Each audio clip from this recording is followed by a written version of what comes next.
Spider-Man comics of the 1990s were all about two things: Carnage and Clones. And we're going to prove it to you with tons of comic art recreations using the Marvel Legends of the era. Carbon scoring here. Looks like you boys have seen a lot of action.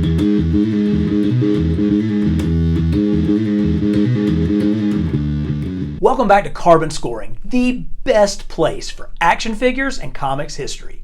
We are up to episode 6 in our historical deep dive into all of the characters in Spidey's world and the creators who brought them to life.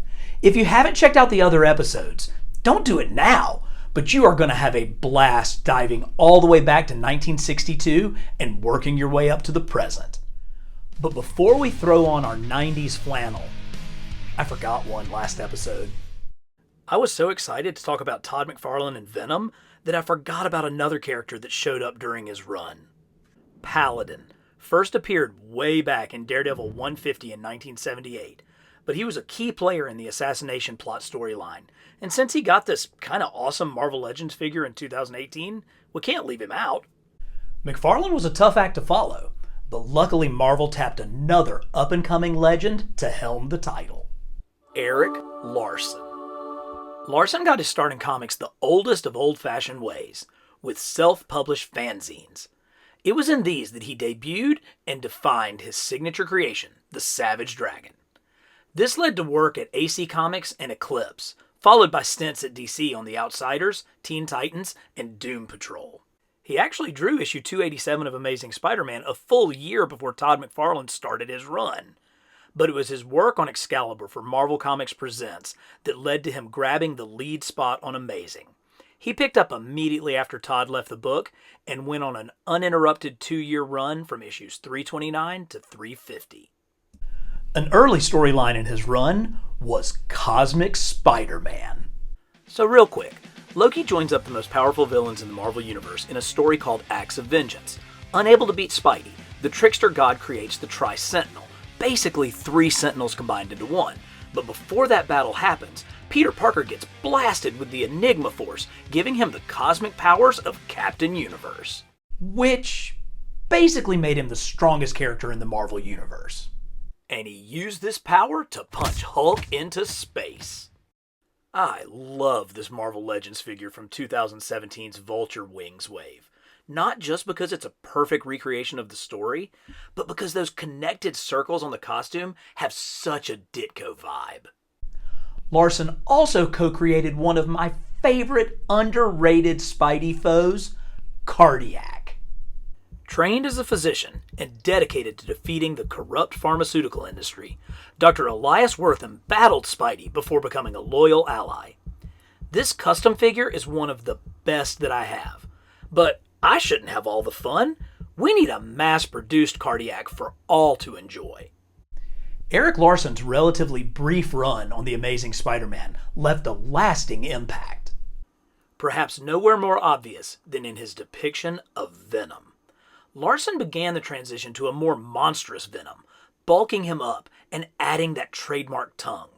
Toy Biz and Hasbro followed suit, giving us Venom figures that showcased this ever-evolving look. Plus, man, look at how great these Larson covers are.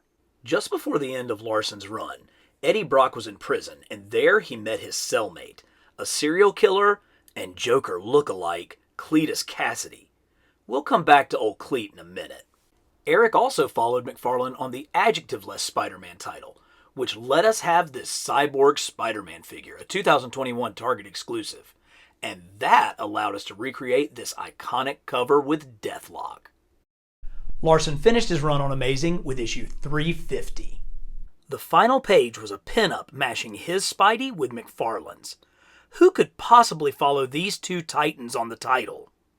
Over the course of this series, we have studied Spidey artists from very different backgrounds, from classically trained illustrators like Gil Kane to self-made phenoms like Todd McFarlane. But nobody has as cool of a comics origin story as Mark Bagley. Bagley was a 27-year-old technical illustrator for Lockheed Martin in Marietta, Georgia, who had all but given up on his dreams of being a comic book artist. Around that time, Marvel published a tryout book where budding comic creators could actually submit their own efforts at all the different aspects of producing a comic, with the winner getting to draw a real Marvel comic. Legend has it that the $12.95 price was too steep for Bagley, so his friends pitched in and bought it for him. He submitted his art, won the contest, and has gone on to draw more Spidey comics than any other artist. His opening splash page from Amazing Spider-Man 351, his very first drawing of Spider-Man, showed that Mark Bagley was a force to be reckoned with, and he went on to draw 56 of the next 64 issues of the book. Y'all remember Cletus Cassidy? Well, when Venom broke out of prison, he left a tiny bit of symbiote behind that bound to the psychotic serial killer, creating one of Spidey's most deadly and unpredictable foes in Carnage. Bagley drew his first appearance in Amazing Spider-Man 361, the first of a 3-part story introducing the symbiotic psychopath. He would go on to become the definitive artist for the character. But hey, if 2 symbiotes are good, 5 have to be better, right? Premiering in the 4th issue of Venom's first solo series were Scream, Phage, Lasher, Riot, and Agony. The first 3 are recent Hasbro figures, while the Riot came from Toy Biz's 1996 Planet of the Symbiotes line. And I cheated and substituted Toxin for Agony. Bagley was also the artist for Spidey's 30th anniversary issue, number 375 in April of 1992, featuring, who else? Venom.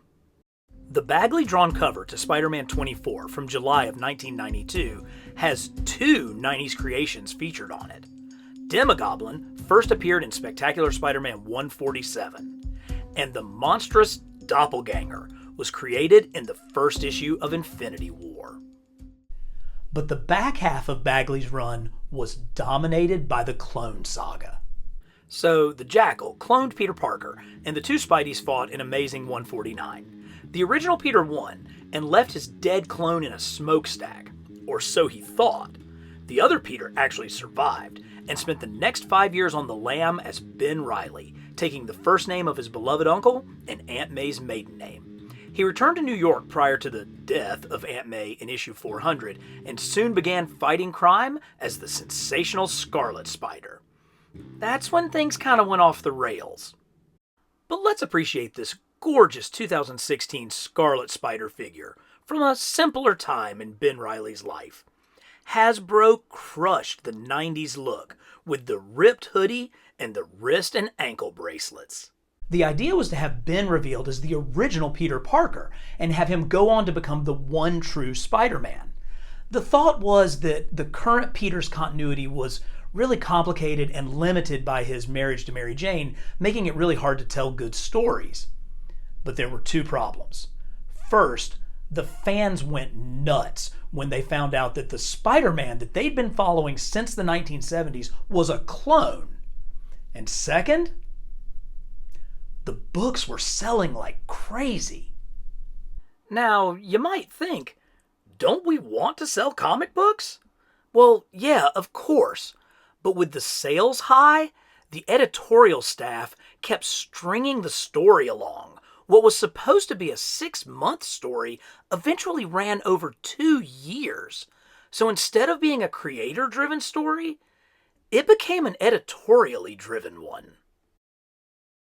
Middle management. So despite not loving the overall story, fans loved Ben Reilly. The letter pages were full of voices in support of Ben as a character. Don't bother looking up that address. That apartment was condemned and demolished 20 years ago. But my man Ben did have his day, and with issue 407, he took on the mantle of Spider-Man, and Mark Bagley designed one of my absolute favorite looks for the wall crawler. Bagley took the classic red and blues and updated them just enough without sacrificing what made Ditko's original design so great. And Hasbro gave us the best $20 version possible in 2016. And the future is bright for Ben Reilly, as the Japanese company Mafex is about to release this deluxe version. Let's just hope the wrists don't snap when you take it out of the package. But in the 90s, Poor old Ben Reilly couldn't catch a break. Shortly after officially becoming Spider-Man, he was taken over by the Carnage symbiote. This Toy Biz figure is almost 25 years old, but with its translucent plastic, you can really create the glow effect of this incredible cover. This is one of my favorite figures, dating back to 1997. But it was not to last. After 2 drawn-out years across 4 Spidey titles, with numerous creative teams quitting over editorial interference, the Clone Saga finally came to an end. It was revealed that the mastermind behind the whole thing was the long-thought-dead Norman Osborn, who reveals himself with the scar from being impaled on his own goblin glider. In the final epic battle, things get personal between Pete and Norman, but in the end, it's Ben who sacrifices himself, this time taking a glider in the back to save Pete. His final words asking Peter to tell his unborn daughter about her Uncle Ben.